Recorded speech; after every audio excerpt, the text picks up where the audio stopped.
Hello, I'm Helen, and I recently celebrated my 30th birthday. Years ago, I made the naive decision to marry a man burdened with various issues, believing that my love could solve them all. I thought I could help him recognize his own worth, but love has its limitations and cannot force someone to love themselves. I'll refer to my ex-husband as Scott. He had an overwhelming need to please his parents, a drive that extended far beyond a normal desire for their approval. His life revolved around this compulsive craving for validation, and it was painful to witness. Scott's parents, whom I'll call Mr. and Mrs. Kyle, appeared indifferent to his achievements, which only fueled his desperation for their attention. I quickly realized that I couldn't fill the emotional void they left in him. To make matters worse, Scott often drained our savings by purchasing extravagant gifts and planning lavish vacations for his parents, who hardly seemed to appreciate them. This reckless spending created constant conflict between us, and I often felt like I was competing for his attention. Despite the numerous challenges and endless arguments, I still cared deeply for Scott. I clung to the hope that he might break free from his parents' unrealistic expectations and discover true happiness within himself. Eventually, it became painfully clear that my love alone couldn't shield Scott from the negative influences of his parents. One day, he approached me with a serious expression, signaling that he had something significant to discuss. Given the tumultuous nature of our relationship, I braced myself for a potentially intense disagreement. "Helen, there's something important we need to talk about," he began, his tone grave. "What's going on?" I asked, my heart sinking with the anticipation of bad news. "It's about my parents. They're retiring soon, and I want to surprise them with a luxury vacation. It's going to be quite expensive," he revealed. A mix of excitement and anxiety etched on his face. "That sounds nice, but as long as the money comes from your personal savings." "I really don't want to dip into our joint savings again," I replied, hoping to steer clear of another financial argument. "I have enough to cover it on my own. I was hoping we could use some of our savings," Scott admitted, his expression torn between hope and concern. "Scott, if it's more than we can afford, maybe we should reconsider this expense," I suggested gently, trying to ground him in reality. But my words only upset him. "You just don't understand, Helen. I love my parents and want to do something special for them. Love isn't about counting every penny, it's about grand gestures," he argued passionately. I countered, "But love is also about being there for each other and making sacrifices together, not at the expense of our financial stability. This trip might mean a lot to them, but we need to think about our future too." Scott remained resolute. "I have to do this for them. I thought you of all people would understand. They mean everything to me." "And you mean everything to me, Scott, but we have to be practical. We can't just use all our savings on one trip." I tried to find a middle ground, but instead, Scott accused me of being selfish, unable to see the significance of his gesture. "It's not about being selfish. It's about being sensible and planning for our future," I explained, my anxiety escalating as he mentioned needing all of our savings. "All of our savings, Scott? That's just reckless," I exclaimed, stunned by his request. "You're being heartless," he shot back, convinced I couldn't understand his desire to make his parents happy. "No, Scott, I'm being realistic," I replied, feeling the gap between us widen with every word. "We can't afford to spend $35,000 on a whim." My patience was wearing thin, and his casual assumption that we could just recoup the money later only deepened my irritation. "Really, Scott? That's not how this works." My disbelief was palpable. We were at an impasse, our views on love, responsibility, and finances standing worlds apart. The argument escalated, voices raised, and in the heat of the moment, objects were hurled and shattered around us, our frustration spilling over. Then Scott dropped a bombshell. He declared that if I couldn't support him, he wanted a divorce. He probably expected me to panic, to desperately try to save our marriage, but instead, I found my calm and resolve. "Okay, Scott, if that's truly what you want," I said, surprise washing over him. He had anticipated tears and pleas, but my unwavering stance caught him off guard. I was done catering to his fantasies. If he chose to squander his future on unattainable dreams, he would do so alone. I held nothing back, making my thoughts clear. His relentless pursuit of his parents' approval was futile, like trying to stay dry in a storm with just an umbrella. He attempted to counter, but I silenced him with a simple raise of my hand, refusing to continue fighting for a love shackled by unrealistic expectations and a constant need for validation. "Go ahead, spend all your money trying to win over people who barely notice you," I told him, resolute in my decision to break the cycle of disappointment and broken promises. In that moment, the stark reality hit him. Our marriage had become a battlefield, and it was time for both of us to seek peace separately. A month has passed since our divorce was finalized, and I can honestly say the sense of liberation is profound. Gone are the exhausting arguments over finances and the futile quest for approval that was never ours to claim. Now, I finally feel free. I breathe easier now, liberated from the oppressive weight of Scott's insecurities that once clouded my days. Each new day shines a little brighter. Though Scott has tried to re-enter my life, feigning concern and checking in on my well-being, I see through his charade. I refuse to be deceived again. As the old saying goes, fool me once, shame on you. Fool me twice, shame on me. With resolve, I turned away from his attempts to rekindle our past relationship. I realized I had invested too much energy trying to fix someone who didn't want to change. It was time to prioritize my own growth and happiness. Rebuilding my life hasn't been easy. Dividing our shared assets and adapting to a new financial reality required patience and resilience. While I was used to a certain lifestyle, I embraced the challenge of reshaping my life. As I embarked on this journey of self-discovery, I uncovered a strength and independence I never knew I had. Reconnecting with old friends, resuming hobbies I had set aside, and exploring new interests opened up a world filled with possibilities. I was determined to seize this fresh start.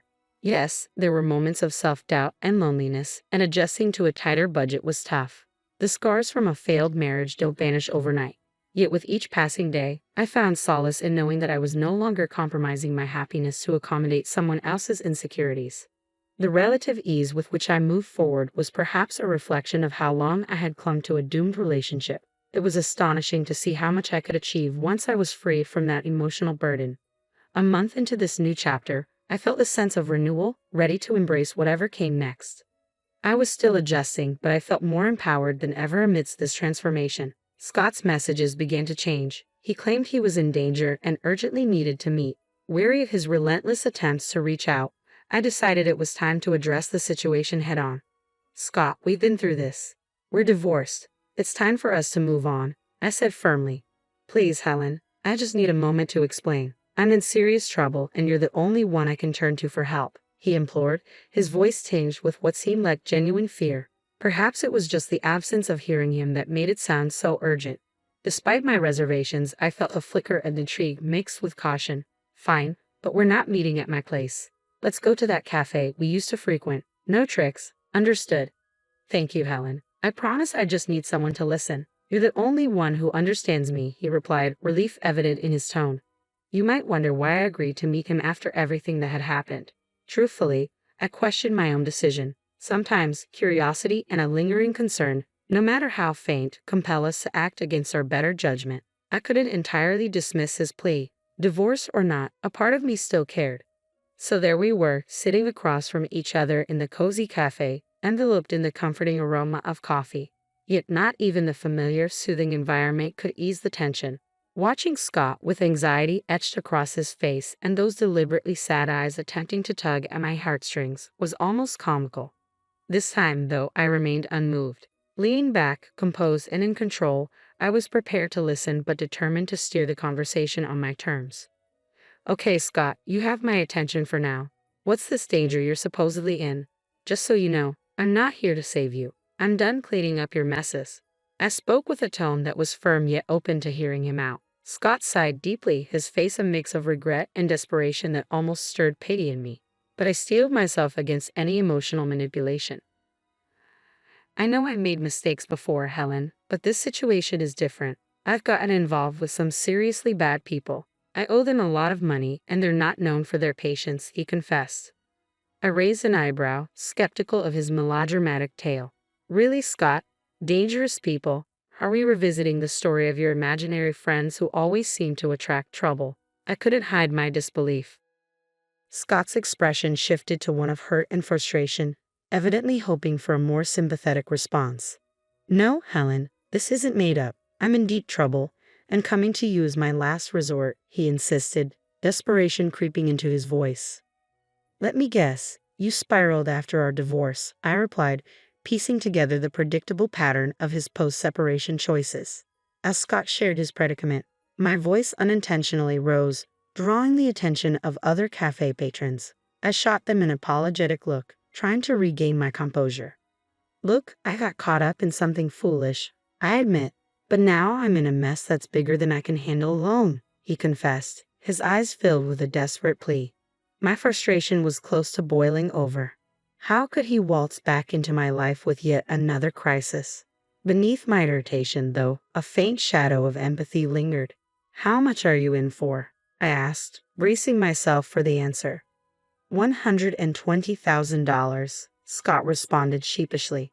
$120,000.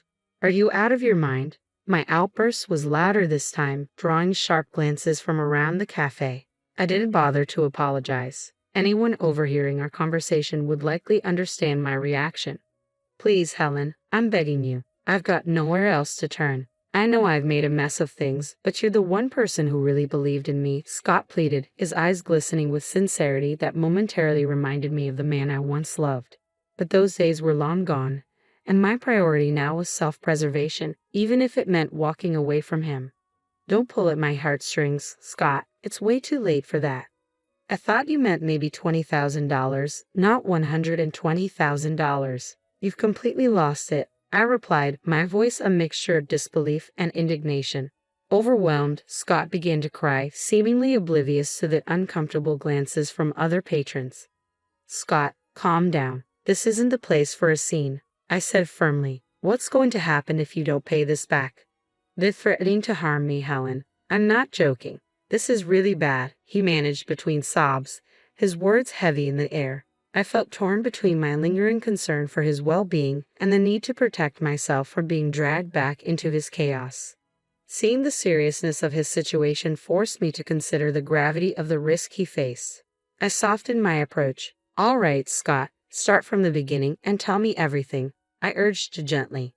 He recounted his attempts to fund an extravagant trip for his parents, explaining how he had borrowed money from a friend who ultimately let him down, plunging him deep into debt. As he narrated his missteps, frustration welled up inside me, mingled with reluctant amusement at the outcome. So, you borrowed money from risky people to impress your parents, who didn't even notice your efforts. Is that what happened? I asked, seeking clarity on the sequence of events. Scott's expression fell, and tears streamed down his face as he faced the painful truth. Yes, ever since they went on that trip, it's like I don't matter to them, he confessed, his voice laden with regret. Even though I was irritated, I couldn't help but feel a twinge of sympathy for him. It was a harsh lesson, and seeing him so remorseful stirred a compassionate response within me. You've really gotten yourself into a tough spot, I remarked. I know you don't want to hear this, but you created this mess yourself. I warned you it wasn't a good idea, and now, after choosing to leave me over it, here you are struggling. You invested everything in trying to make your parents happy, but all you received in return was their indifference. It's a hard lesson, but it's one you needed to learn. I felt a mix of concern and resignation wash over me. This was a bitter truth for both of us. Scott had pegged his self-worth on people who couldn't appreciate his sacrifices, and I had to come to terms with the fact that I couldn't shield him from his own decisions. I hoped that confronting these tough consequences would help him realize that I had always been on his side, but his relentless quest for parental approval was his undoing. As we sat in silence, the weight of our shared past, filled with broken promises and unrealized dreams, was palpable. I realized it was time to completely let go. No more second chances, no more attempts to mend what was beyond repair. Scott needed to confront the outcomes of his actions on his own, and I needed to move forward and find my own path to happiness. I hope you find a way out of this, Scott, I said, my voice carrying a firm tone of finality. You're not going to help? Scott asked, genuinely surprised. No, I'm not, I replied. Why not? He pressed. Because I don't have the money to bail you out. And even if I did, taking on a huge loan that I'd be paying off for years isn't something I can afford. I can't afford to be as reckless as you've been, I explained, my tone steady and unwavering. Come on, Helen, please. I'm begging you, he pleaded, desperation palpable in his voice. Expecting me to fix this for you isn't realistic, I said, feeling my patience thin. Yeah, I did expect that. You're my ex-wife, not my enemy, he replied, still clinging to a shred of hope. But it was clear our lives had taken different paths. My focus now was on securing my peace and happiness, separate from the chaos that once intertwined our lives. And that's the problem, Scott. You expect me to always be there to clean up your mess because that's what I used to do. I was your wife, so helping you out of trouble was something I did naturally.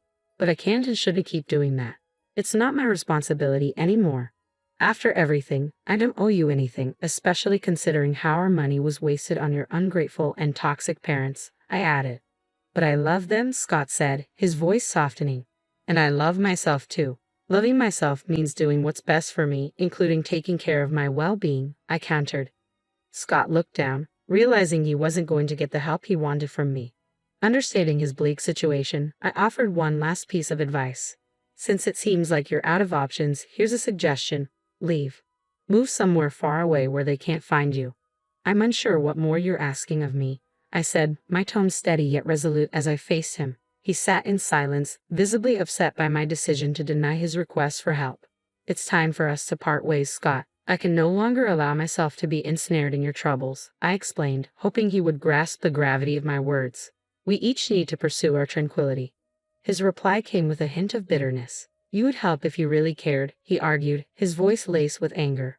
I'm saying farewell, Scott. I'm also changing my phone number, I announced determinedly as I got to my feet. Walking away, I left him sitting alone, his face a complex blend of emotions. It was a hard yet crucial choice I had to make for my happiness and dignity.